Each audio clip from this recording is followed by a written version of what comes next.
Okay, the first voice that you will hear is that of School Board Chairman Bill Sublette.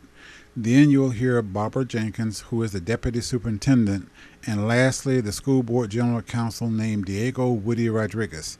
Listen closely to what Mr. Rodriguez says. Mr. Rodriguez will outline the conditions by which Richmond Heights Elementary School can be closed.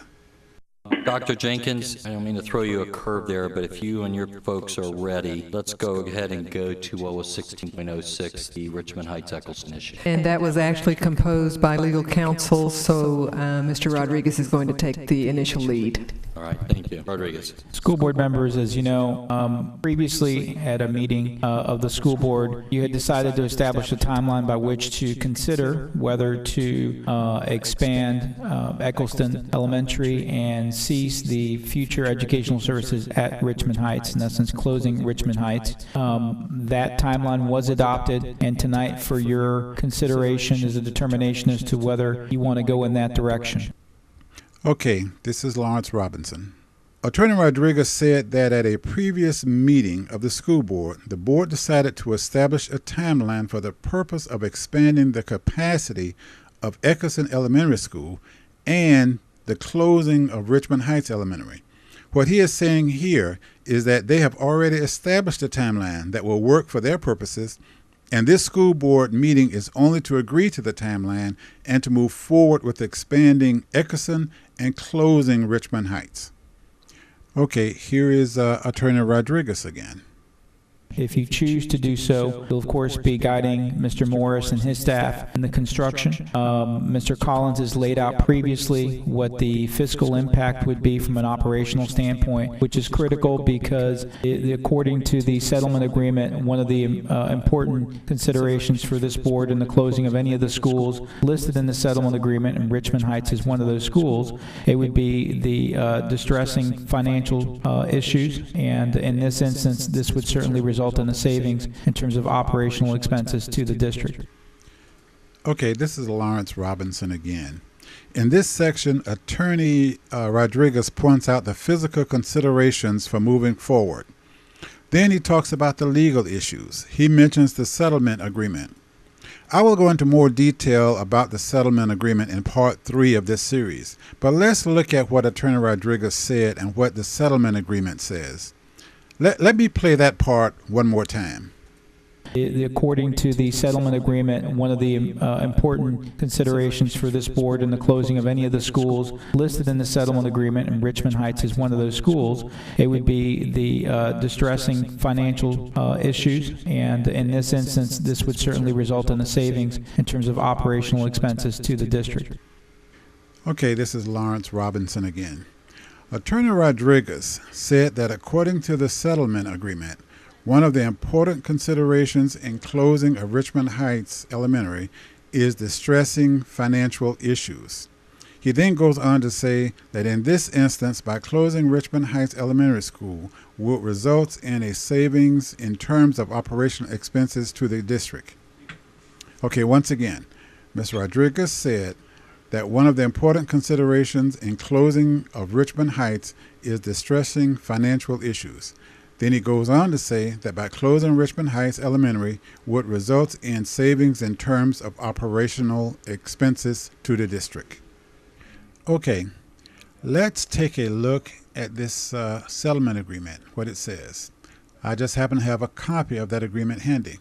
Oh, and by the way, Mr. Rodriguez is one of the signatures on this agreement. All right, on page 6 of this 15-page agreement, it says, okay, under school closings, during the term of this agreement, no school identified by name in this agreement above, talking about the schools in this agreement, shall be closed. During the term of this agreement, no school identified by name in this agreement above shall be closed unless. No school shall be closed unless A, the school board believes that severe dramatic revenue shortfalls are occurring. B, the school board has undertaken all necessary and proper requirements of law for the closure of a school. C, notice of the proposed school closing is provided to undersigned counsel for the plaintiff. Okay? The school board must believe that there is a dramatic revenue shortfall. They must believe that there is a dramatic revenue shortfall. Otherwise, they cannot close the school.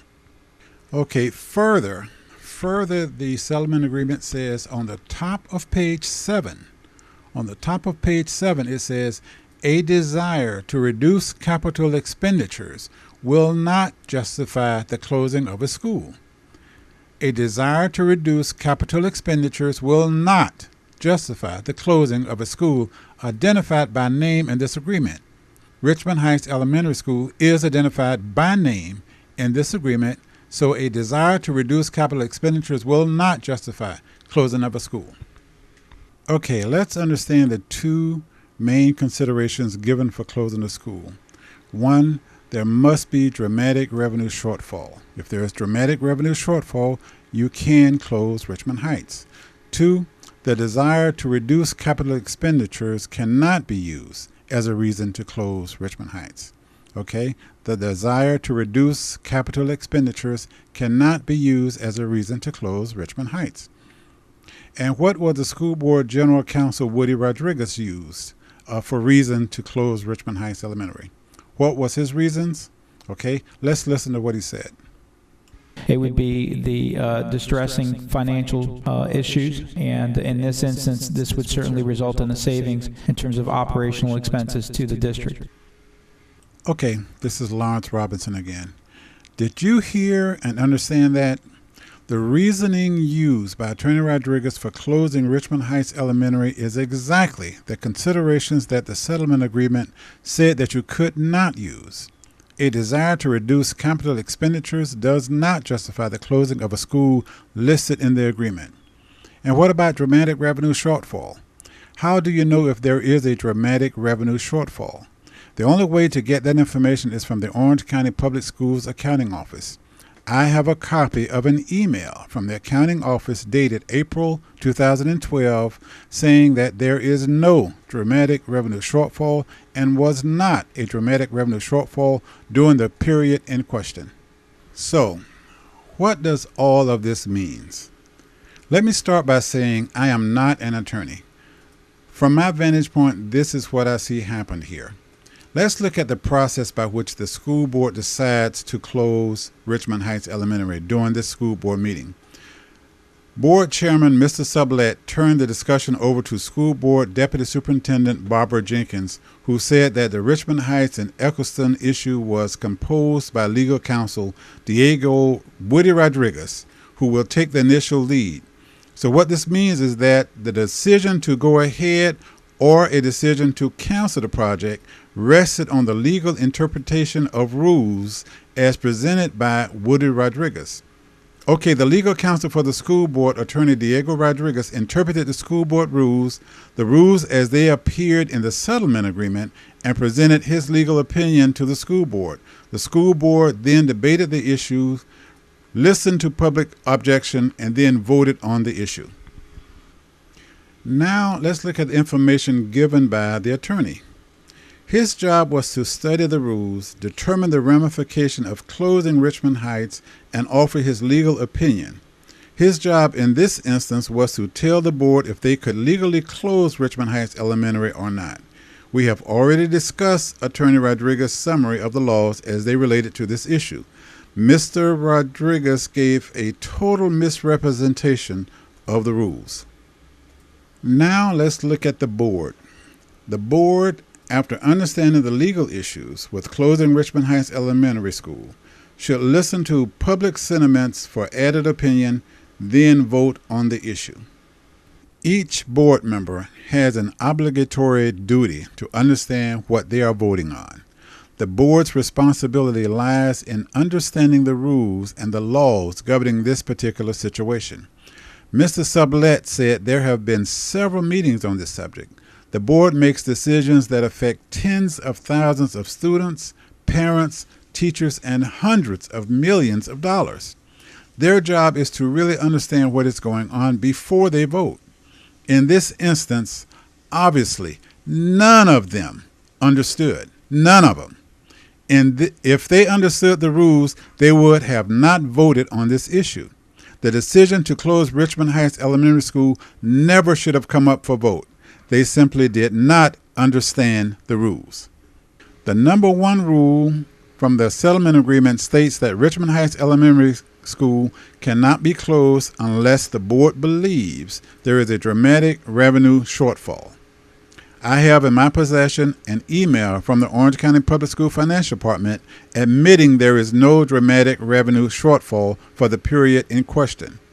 In fact, according to the Orange County School Board budget that is online, they are expecting a $37 million surplus for this period. So why did the entire school board vote on an issue that should not have even come up for vote? And who is at fault, and what should be done at this point? School Board General Counsel Woody Rodriguez gave misleading information that convinced the board they could vote on this issue. Mr. Rodriguez should be investigated and probably terminated for his actions against the residents of Orange County School District 5. None of the board members really understood the issue, or they would have moved to dismiss or decline to vote. Chairman of the board, Bill Sublette, gave a moving statement in defense of keeping Richmond Heights open, but he did in fact vote on an illegal issue. He failed the residents of Orange County School District 5. Deputy Superintendent Barbara Jenkins allowed the vote to continue when she should have questioned its legality. She failed the residents of Orange County School District 5. General Counsel Diego Rodriguez misrepresented the settlement agreement rules, thereby giving the board the go-ahead to vote on this illegal issue. He failed the residents of Orange County School District 5. Each of the board members voted on this issue, some to keep Richmond Heights open, some to close Richmond Heights Elementary. They all failed the residents of Orange County School District 5 because they should have known this was an illegal issue and should not have even come up for vote. Okay, what should be done at this point? Since this was an illegal vote that never should have happened, the board should have a special meeting immediately and render the vote moot and non-committal. Then they should investigate how they were bamboozled to the point of voting to close Richmond Heights Elementary and to spend hundreds of millions of taxpayers' money in an illegal scheme. They should then, as a group, apologize to the residents of District 5 for this illegal action. I would like everyone who see, hear, and read this article to call each member of the Orange County School Board and ask them, why did you participate in an illegal vote to close Richmond Heights Elementary, and when are you going to fix this bad decision? If you are anywhere in the continental United States, you can make this call. Injustice anywhere is a threat to justice everywhere. Please make the call. The number is on your screen. By the way, look for the second video article in this series soon. You don't want to miss it. The story gets better, believe me. Thank you. See you next time.